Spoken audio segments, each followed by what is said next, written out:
আসসালামাইকুম friends, Indian medical ভিসার জন্য আয়ুষ ফর্ম নিতে হয় 2025-এর নতুন নিয়ম অনুযায়ী। তো আয়ুষ ইনফরমেশন ফর্ম এটা সিএমসির জন্য কীভাবে ফিল আপ করতে হয় সেটা আমি আজকে ভিডিওতে তোমাদের দেখাবো।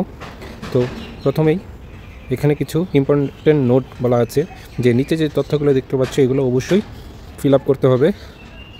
ইমেল বা মেসেজ যেখান থেকে তুমি এই আয়ুষ ইনফো ফর্মটা ওই হসপিটালে পাঠাবে সেটা অবশ্যই পেশেন্ট অথবা পেশেন্টের যে রিলেটিভ তার ইমেল আইডি বা হোয়াটসঅ্যাপ নাম্বার থেকে পাঠাতে হবে। যদি নিউ পেশেন্ট হয়ে থাকে তাহলে তার previous medical report, passport copy এবং অনলাইনে সিএমসি অ্যাপয়েন্টমেন্ট স্লিপ সেটা সংযুক্ত করতে হবে। আর যদি পুরনো পেশেন্ট হয়ে থাকে সেক্ষেত্রে সিএমসির মেডিকেল রিপোর্ট অথবা online CMC appointment slip attach করতে হবে। Clear passport soft copy patient এবং অ্যাটেন্ডেন্ট দুইজনেরই অ্যাটাচ করতে হবে, নিউ এবং পুরাতন দুই ধরনের পেশেন্টের জন্যই। ফিল আপকৃত আয়ুষ ফর্ম সেন্ড করতে হবে উপরে উল্লেখিত ইমেলে অথবা হোয়াটসঅ্যাপও সরাসরি করা যাবে। যদি একজন পেশেন্টের সাথে দুইজন বা তিনজন অ্যাটেন্ডেন্ট যায় তারপরেও এক ইনভাইটেশন লেটারের মাধ্যমেই সেখানে যাওয়া যাবে।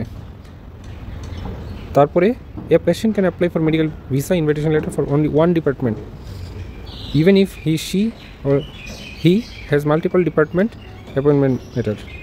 তার মানে একজন পেশেন্ট অনেকগুলো ডিপার্টমেন্টে যদি দেখাইতে চায় তো একটা ডিপার্টমেন্টের জন্য ইনভিটেশন লেটার, মানে একটা ইনভিটেশন লেটার দিয়ে সে অনেকগুলো ডিপার্টমেন্টে দেখাতে পারবে।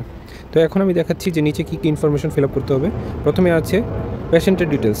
তো পাসপোর্ট অনুযায়ী এগুলো ফিল আপ করতে হবে।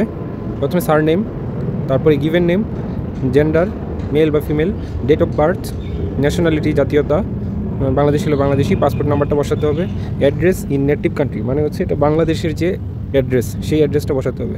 অ্যাড্রেস ইন ইন্ডিয়া মানে কোন হোটেলে গিয়ে থাকবে বা হসপিটালের অ্যাড্রেসও এখানে বসানো যাবে।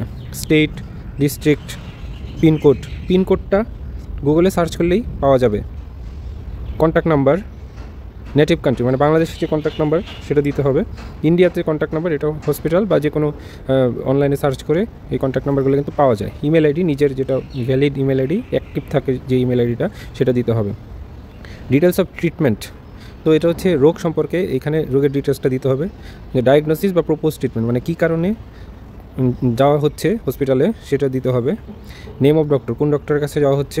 ডিপার্টমেন্ট, স্পেশালিটি মানে গ্যাস্ট্রোএন্টারোলজি, মেডিকেল, অন্য কী কী আছে, মেডিসিন বিভাগ, বিভিন্ন বিভাগের নামটা দিতে হবে। কস্ট অফ ট্রিটমেন্ট এটা আনুমানিক 60,000, 1 লাখ বা এটা অ্যাপ্রক্সিমেটলি একটা দিলেই হবে, সমস্যা নেই।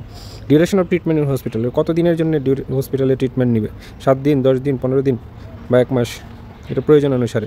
Tentative duration of stay in hospital, তো কতদিন হসপিটালে স্টে করবে এটা 10, 15, 1 মাস এর প্রয়োজন অনুসারে দেওয়া যেতে পারে। তো এই ফর্মে অ্যাটেন্ডেন্ট দুইজনের ডিটেলস দেওয়া হয়েছে। যদি একজন অ্যাটেন্ডেন্ট হয় তাহলে একজনের ডিটেলসটা দিতে হবে। দুইটার ইনফরমেশন সেম। এখানে পাসপোর্ট অনুযায়ী surname, given name, gender, nationality, passport number, native কান্ট্রির অ্যাড্রেস, ইন্ডিয়াতে address, state, city, pincode, contact number, email ID. শুধু পরিবর্তন হচ্ছে রিলেশনশিপ উইথ দ্য পেশেন্ট। তো এটা পেশেন্টের সাথে বা রোগীর সাথে যে সম্পর্ক সেই জিনিসটা এখানে উল্লেখ করতে হবে।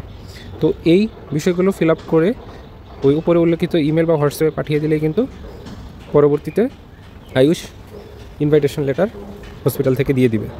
তো তোমাদের যদি কারো কোনো এই ব্যাপারে সাহায্য লাগে তুমি আমাকে হোয়াটসঅ্যাপ করতে পারো, আমি হোয়াটসঅ্যাপ নাম্বারটা স্ক্রিনে দিয়ে দিব।